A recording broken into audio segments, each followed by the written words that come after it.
Hi, I'm here with the Mass readings for Friday, September 25th, 2020, Friday of the 25th week in Ordinary Time. A reading from the book of Ecclesiastes.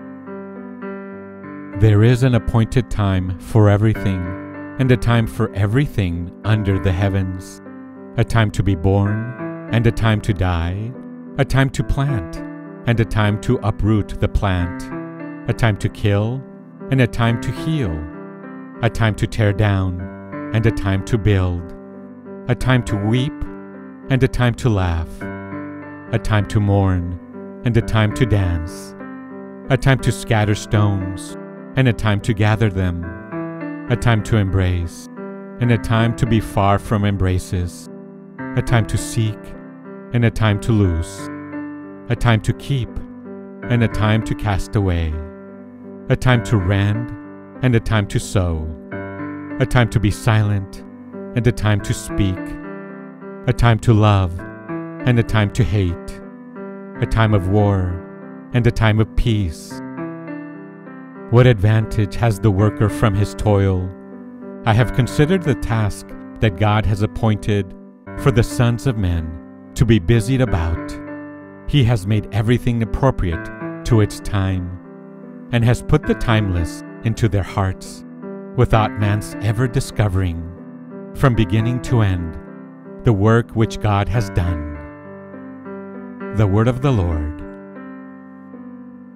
The Responsorial Psalm. Today's Responsorial Psalm is Psalm number 144. The response is, Blessed be the Lord, my rock. Blessed be the Lord, my rock.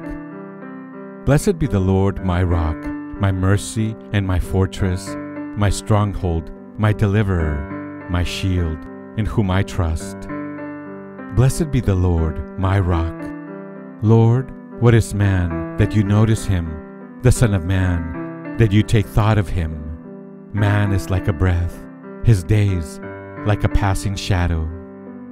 Blessed be the Lord, my rock. Blessed be the Lord, my rock.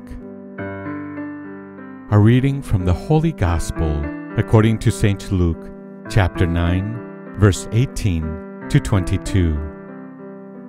Once, when Jesus was praying in solitude and the disciples were with him, he asked them, Who do the crowds say that I am? They said in reply, John the Baptist, others, Elijah, still others, one of the ancient prophets has arisen. Then he said to them, But who do you say that I am? Peter said in reply, The Christ of God.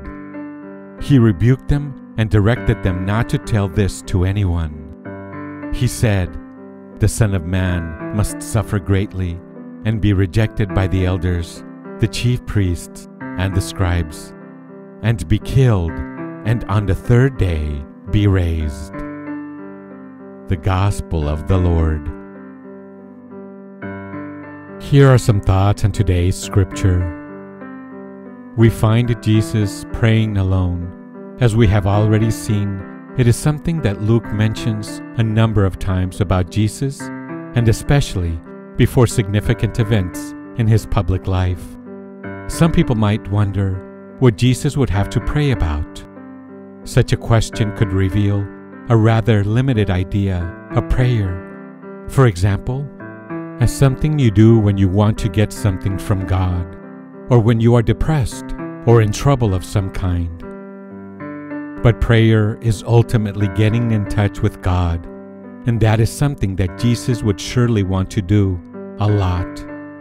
Prayer is also a way of discovering just where God's will enters one's life, and that is something that is always of supreme importance to Jesus.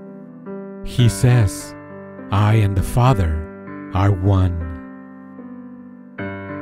Christ have mercy on us. Thanks for listening. Have a blessed day.